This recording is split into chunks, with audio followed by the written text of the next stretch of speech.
Certains esprits ne peuvent pas être manipulés. Même Machiavel l'aurait admis. Il existe des individus qui échappent à toute influence. Pas par arrogance, pas par force brute, mais par une architecture mentale que les manipulateurs ne peuvent ni fissurer, ni contourner. Ces personnes voient ce que les autres ignorent. Elles sentent les ficelles avant qu'on ne tire dessus. Et ce que tu vas apprendre aujourd'hui fera de toi quelqu'un que les manipulateurs détesteront, parce qu'ils n'auront plus aucun pouvoir sur toi. Tu vas découvrir les 7 traits de personnalité qui terrifient les manipulateurs. 7 clés pour devenir mentalement inattaquable. Prépare-toi à entrer dans la mécanique du pouvoir invisible. Le premier trait, c'est la lucidité froide. La capacité de voir les choses telles qu'elles sont, sans illusion, sans romantisme, sans mensonge confortable. C'est le socle de toute résistance mentale. Car celui qui ne voit pas clair ne peut pas se défendre. Il réagit à des ombres. Il combat des fantômes. La lucidité froide, c'est refuser de se raconter des histoires. C'est accepter que les gens ne sont pas toujours ce qu'ils prétendent être. Que les intentions se cachent derrière les sourires. Que les mots peuvent mentir, mais que les actes, eux, révèlent toujours la vérité. Les individus lucides ne tombent pas dans le piège de l'idéalisation. Ils n'attendent pas que les autres correspondent à leurs fantasmes. Ils observent, ils notent, ils ajustent. Machiavel écrivait que les hommes ne voient que ce qui paraît, rarement ce qui est. La lucidité froide, c'est inverser cette dynamique. C'est regarder au-delà des apparences, sans cynisme aveugle, mais avec une précision chirurgicale. Tu vois l'écart entre ce que quelqu'un dit et ce qu'il fait. Tu repères les incohérences. Tu sens les tensions cachées. Et tu ne réagis pas. Tu enregistres. Cette lucidité ne rend pas méfiant. Elle rend simplement conscient. Conscient que chaque interaction sociale est un théâtre. Que chacun joue un rôle, y compris toi. Et que tant que tu vois le jeu pour ce qu'il est, personne ne peut te manipuler, parce que tu ne confonds jamais le personnage avec la personne. Les manipulateurs détestent les esprits lucides, parce qu'ils ne peuvent pas leur vendre de rêves. Ils ne peuvent pas leur injecter de faux espoirs. Ils ne peuvent pas leur faire croire que la soumission sera récompensée par de l'affection. La lucidité froide, c'est une lampe dans l'obscurité. Et dans cette lumière, les stratégies de manipulation apparaissent pour ce qu'elles sont. Des ficelles grossières, des mécaniques prévisibles. Si tu veux devenir immanipulable, commence par refuser de fermer les yeux. Regarde, vraiment, sans complaisance, sans peur de ce que tu vas découvrir. Parce que la vérité, aussi dure soit-elle, est toujours préférable à l'illusion confortable. Le deuxième trait, c'est la maîtrise émotionnelle. L'art de ne pas réagir sous l'effet de la peur, de la colère ou de la flatterie.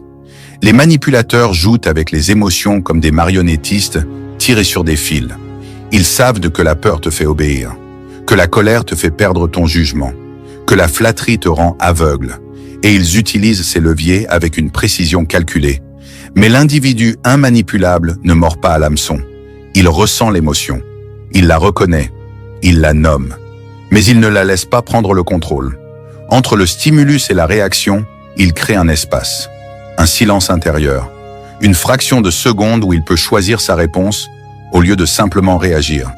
Imagine une scène, quelqu'un te provoque, il cherche à te faire sortir de tes gonds, à te faire dire quelque chose que tu regretteras. La personne émotionnellement maîtrisée ne se laisse pas emporter. Elle sent la colère monter, mais elle ne la laisse pas exploser. Elle respire, elle observe, elle décide. Et souvent, elle choisit le silence. Parce qu'elle sait que le silence est une arme plus puissante que n'importe quel cri.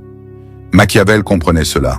Il savait que les princes qui réagissent par impulsion finissent trahis, déchus ou morts. Que seuls ceux qui gardent leur sang-froid peuvent naviguer dans les eaux troubles du pouvoir. La maîtrise émotionnelle, ce n'est pas l'absence d'émotion. C'est leur discipline. C'est savoir quand les exprimer, comment les exprimer, et surtout, quand les taire. Les manipulateurs craignent les personnes émotionnellement maîtrisées parce qu'elles ne peuvent pas être déstabilisées. Tu peux les provoquer, les insulter, les flatter, les menacer. Rien ne les fait perdre leur centre. Elles restent présentes, calmes, impénétrables. Cette stabilité, cette force tranquille, c'est ce qui fait d'elles des adversaires redoutables. Pour cultiver cette maîtrise, il faut d'abord accepter une vérité simple. Tes émotions ne sont pas toi. Elles sont des signaux, des messagers. Tu peux les écouter sans leur obéir. Tu peux les ressentir sans les laisser te submerger. Et c'est dans cet espace de conscience que se trouve ton pouvoir. Le troisième trait, c'est le détachement stratégique. Comprendre que tout le monde joue un rôle et savoir jouer le sien sans jamais s'y perdre. Le détachement ne signifie pas l'indifférence. Ce n'est pas devenir froid, distant ou insensible. C'est créer une distance mentale entre qui tu es et le masque que tu portes. C'est accepter que, dans le théâtre social, tu es à la fois l'acteur et le metteur en scène. Les manipulateurs exploitent ceux qui s'identifient trop à leur rôle. L'employé qui croit que son travail définit sa valeur. L'amant qui pense que l'amour justifie tous les sacrifices. Le parent qui s'oublie entièrement dans ses enfants. Ces identifications rigides créent des failles, des points d'entrée pour la manipulation. Parce que si tu es ton rôle, alors contrôler ton rôle, c'est te contrôler. Mais celui qui pratique le détachement stratégique sait qu'il n'est jamais entièrement ce qu'il fait. Il joue son rôle avec excellence, mais il ne s'y enferme pas. Il peut être le collègue parfait au bureau et redevenir lui-même dès qu'il franchit la porte. Il peut être le partenaire aimant, sans jamais perdre son autonomie intérieure. Il comprend que la vie sociale exige des masques, mais il ne confond jamais le masque avec le visage. Machiavel écrivait que le prince doit savoir paraître vertueux, sans l'être nécessairement. Ce n'est pas un appel à l'hypocrisie.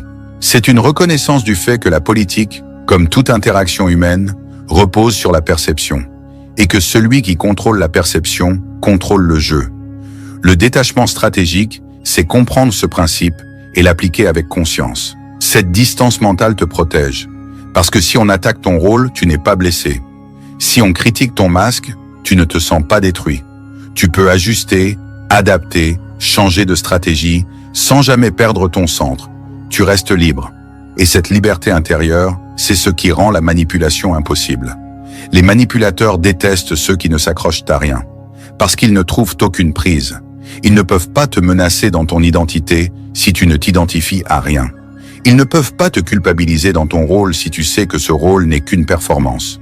Le détachement stratégique, c'est l'art de danser sur l'échiquier sans jamais devenir une pièce. Le quatrième trait, c'est la connaissance de soi. Identifier tes failles avant que les autres ne s'en servent. Connaître tes points faibles, tes déclencheurs émotionnels, tes désirs cachés. Parce que le manipulateur est un lecteur d'âme. Il cherche les brèches, les zones sensibles, les boutons sur lesquels appuyer. Et s'il les trouve avant toi, tu es désarmé. Mais l'individu qui se connaît vraiment est une forteresse. Il sait où sont ses portes. Il sait quelle clé ouvre quel verrou.